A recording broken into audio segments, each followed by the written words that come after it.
नमस्कार विद्यार्थी मित्रांनो, आज आपण बघणार आहोत टू बी च्या रूपांचा वापर। सगळ्यात पहिले समजून घ्यायला हवं की टू बी म्हणजे काय। तर टू बी ते एक फॉर्म आहे आणि त्याचा वापर कशा प्रकारे करायचा हे समजून घेण्याच्या आधी आपण हे समजून घेऊयात की टू बी ची रूपं कोणकोणती आहेत। तर टू बी ची रूपं वर्तमान काळामध्ये आहेत एम, इज, आर आणि भूतकाळामध्ये वॉज आणि वेअर। आता यांचा वापर करण्याआधी आपण याचे अर्थ समजून घेतलेत। आधीच्या व्हिडिओमध्ये आपल्याला याविषयीची माहिती आपण घेतली आहे की एम चा अर्थ होतो मी आहे, इज आहे, आर आहेत किंवा आहोत, तर वॉज म्हणजे होता, होती, होते आणि वेअर होतो, होते आणि होत्या। या प्रकारे आपण अर्थ या ठिकाणी घेतलाय। अतिशय सिंपल, अगदी वर्ग 5वीच्या लेव्हल प्रमाणे आपण इथे समजून घेतोय। तर आता बघूयात की कोणत्या टू बी च्या रूपाचा कोणत्या सब्जेक्ट सोबत, अर्थातच नाम असेल, सर्वनाम असेल म्हणजे सब्जेक्ट सोबत त्याचा कशा प्रकारे वापर करतात। तर ही, शी, इट आणि कोणतंही सिंग्युलर नंबर नाउन अर्थातच एकवचनी नाम असेल तर त्यासाठी आपल्याला प्रेझेंट टेन्स मध्ये वापरायचं आहे इज, तर पास्ट टेन्स मध्ये आपण वापरतो वॉज। त्यानंतर वी, यू, दे आणि प्लुरल नंबर नाउन। जर अनेकवचनी सब्जेक्ट असतील, सर्वनाम असतील, नामं असतील तर त्यासाठी आपल्याला काय वापरायचं आहे, आर वापरायचंय प्रेझेंट टेन्स मध्ये, तर वेअर वापरायचे पास्ट टेन्स मध्ये।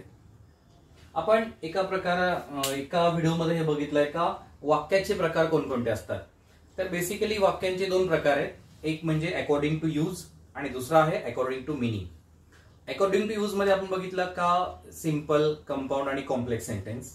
तर अर्थानुसार वाक्याचे प्रकार जे आहेत त्यामध्ये एकूण 4 प्रकार पडतात, असर्टिव्ह, इंट्रोगेटिव्ह, इम्पेरेटिव्ह आणि एक्सक्लेमेटरी।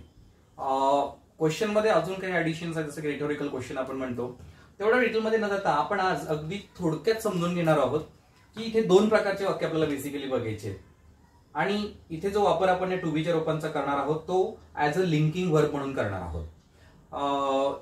टू बी ची रूप अर्थातच सहाय्यकारी क्रियापदे ज्यांना आपण म्हटले एका ठिकाणी, किंवा यांना लिंकिंग वर्ब सुद्धा म्हणतात, त्यांच्यामध्ये नेमका काय फरक आहे। जेव्हा am, is, are, was, were किंवा टू बी ची रूप, टू हॅव ची रूप किंवा टू डू ची रूप जेव्हा आपण 2 नामांना, सर्वनामांना, इतर शब्दांना लिंक करण्यासाठी वापरतो, जोडण्यासाठी, त्यावेळेला ही लिंकिंग वर्ब असतात।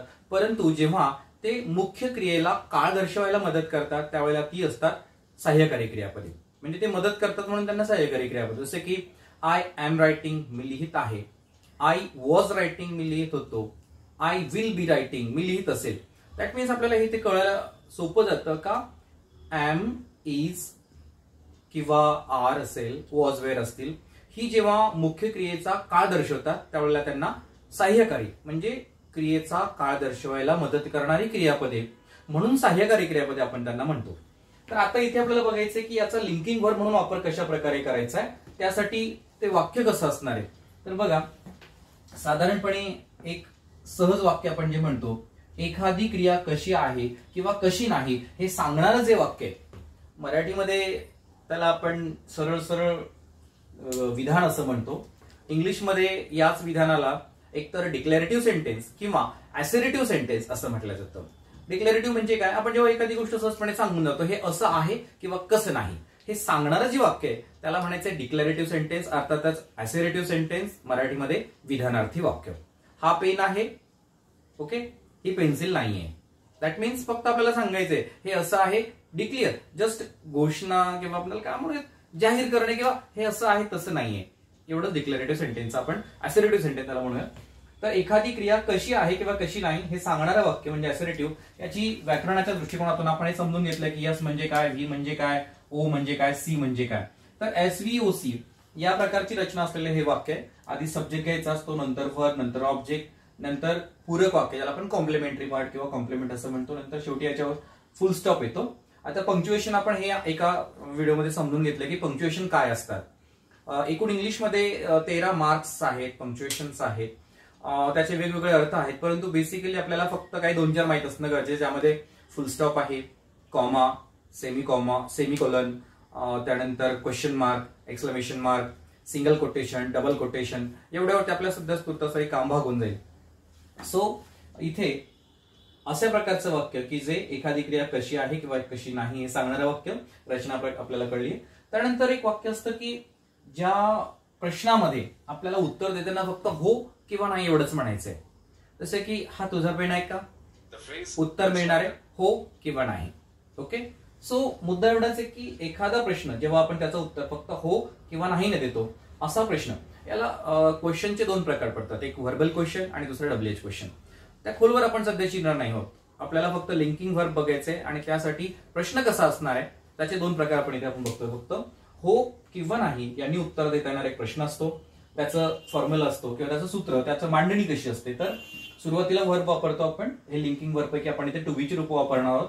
सो व्हर्ब, नंतर सब्जेक्ट आहे, नंतर ऑब्जेक्ट आहे, नंतर कॉम्प्लिमेंट आहे आणि नंतर क्वेश्चन मार्क आहे.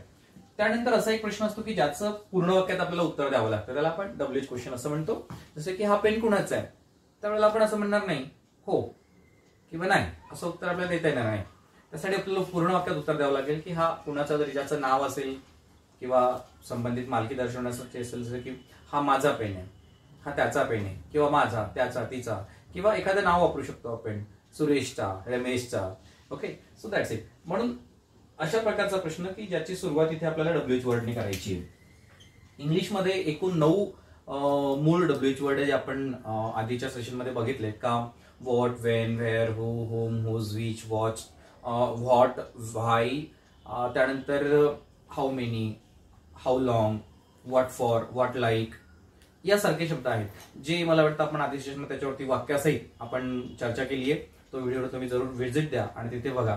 आता आपण बघणार आहोत ते की WH चं वाक्य कसं असणार आहे. तर सुरुवातीला WH वर्ड आपण वापरतो, त्यानंतर व्हर्ब घेतो, नंतर सब्जेक्ट, ऑब्जेक्ट, कॉम्प्लिमेंट. एखाद्या वाक्यामध्ये सब्जेक्ट, व्हर्ब, ऑब्जेक्ट, कॉम्प्लिमेंट कसं शोधतात किंवा हे नेमकं काय कॉन्सेप्ट आहे हे आपण एका व्हिडिओमध्ये ते सुद्धा बघितले. आधी तुम्हाला ती लिंक घ्यावी लागेल आणि मग तुम्हाला ह्या सगळ्या गोष्टी समजणार आहेत. आता हे आपण बघितलं फक्त की होकारार्थी वाक्य कसं असणार आहे, SVOC, VSOC, WHVSOC. पण समजा एखाद्या वाक्यामध्ये नॉट घ्यायचं आहे, म्हणजे नकार दर्शवायचा आहे, तर नकार दर्शवताना आपण काय करतो, एक सिंपलची गोष्ट म्हणजे जे ऑक्झिलरी व्हर्ब असतात किंवा आपण इथे यांना लिंकिंग व्हर्ब टू बी ची रूप म्हणतोय, तर त्यांच्यासोबत नॉट वापरून आपण त्या वाक्याला नकार देऊ शकतो. किंवा no, never, nothing, neither, nor वगैरे यासारख्या शब्दांच्या माध्यमातून पण आपण नकार एखाद्या वाक्यामध्ये दर्शवू शकतो. आता आपल्याला हे कळलंय की एखादी क्रिया कशी आहे किंवा कशी नाही, त्यानंतर उत्तर अशा प्रकारचं असणार आहे जे हो किंवा नाही मध्ये, आणि एका ठिकाणी असणार आहे पूर्ण वाक्यात उत्तर.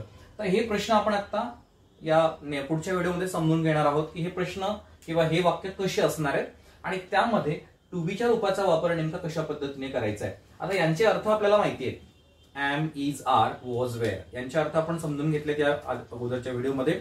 सोबतच आपण हे समजून घेतलंय की ही, शी, इट एकूण प्रोनाउन्स जे आहेत ते पर्सनल प्रोनाउन्स एकूण खरं तर 32 आहेत, पण यू आपण एक्सक्लूड करतो त्यातून डबल न घेता. त्यामुळे जो आहे तो 28 एकूण प्रोनाउन्स जे आपण यापूर्वी पाठच केले, जसे की I, me, my, mine, we, us, our, ours, you, your, yours, he, him, his, his, she, her, her, hers, it, its आणि दे, देम, देअर, देअर्स. तर या प्रकारे आपण एक केस जो चार्ट आहे, विभक्तीचा जो तक्ता आहे तो ते समजून घेतला. त्यामध्ये नॉमिनेटिव्ह केस, एक्युजेटिव्ह केस आणि पॉझिटिव्ह केस. नॉमिनेटिव्हलाच आपण सब्जेक्टिव्ह केस असं म्हणतो, एक्युजेटिव्हला आपण ऑब्जेक्टिव्ह केस असं म्हणतो आणि पॉझिटिव्ह केस असं षष्टीमध्ये 2 कॉलम आपण बघितले पुन्हा, ऍडजेक्टिव्ह आणि प्रोनाउन. ओके, तर आपण इथे आता यांचा वापर करण्याआधी त्यांचे मराठीमध्ये अर्थ आपल्याला माहित असणं गरजेचे, कारण बऱ्याच वेळेला असा एक सूर निघतो की आपण इंग्रजी शिकण्यासाठी व्याकरणाची गरज नाही किंवा इंग्रजी बोलण्यासाठी व्याकरणाची गरज नाही. पण मला असं वाटतं आपल्याला जर सराउंडिंग असेल, सतत कानावरती इंग्लिश पडत असेल, तर त्यावेळेला हे विधान खरं आहे. परंतु ज्याला इंग्रजीचं काहीच माहित नाही आणि त्याच्या आजूबाजूचं वातावरण तसं नाहीये, त्याला मात्र ह्या गोष्टी समजून घेतल्याशिवाय पुढे जाता येणार नाही. आणि म्हणून आपल्याला ह्या सगळ्या बाबींचा विचार करून मग पुढे जात इंग्रजीला समजून घ्यावं लागणार आहे. आता आपल्याला हे कळलंय की आपल्याला याविषयीचं किंवा यांचा वापर करताना वाक्य कसं असणार आहे, म्हणजे कशी वाक्य बनवायची आहेत हे आपण इथे समजून घेतलंय. आता प्रत्यक्षामध्ये आपण हे समजून घेऊयात की एम, इज, आर, वॉज, वेअरच्या माध्यमातून स्टेटमेंट असेल, म्हणजे असेरेशन ज्याला आपण म्हणूयात, किंवा विधानार्थी वाक्य असेल, वर्बल क्वेश्चन असेल किंवा WH क्वेश्चन असेल, तो कसा बनवायचा याविषयी चर्चा आपण पुढच्या नेक्स्ट व्हिडिओमध्ये करणार आहोत. तुर्तास ह्या ज्या गोष्टी आहेत आपण समजून घेऊयात की ही, शी, इट आणि सिंग्युलर नंबर नाउनसाठी आपण इज, प्रेझेंट मध्ये वापरतो, वॉज पास्ट मध्ये वापरतो. We you they plural number noun असेल त्याच्यासाठी अनेक वचनामध्ये आर, इकडे प्रेझेंट मध्ये आर तर पास्ट मध्ये वेअर वापरतो, आणि आय साठी प्रेझेंट मध्ये एम वापरतो टू बी ची रूप, आणि पास्ट मध्ये आपण वॉज वापरतो. याच्या पुढचा जो व्हिडिओ आहे तो आपण बघणार आहोत की ही वाक्य कशा प्रकारे आपल्याला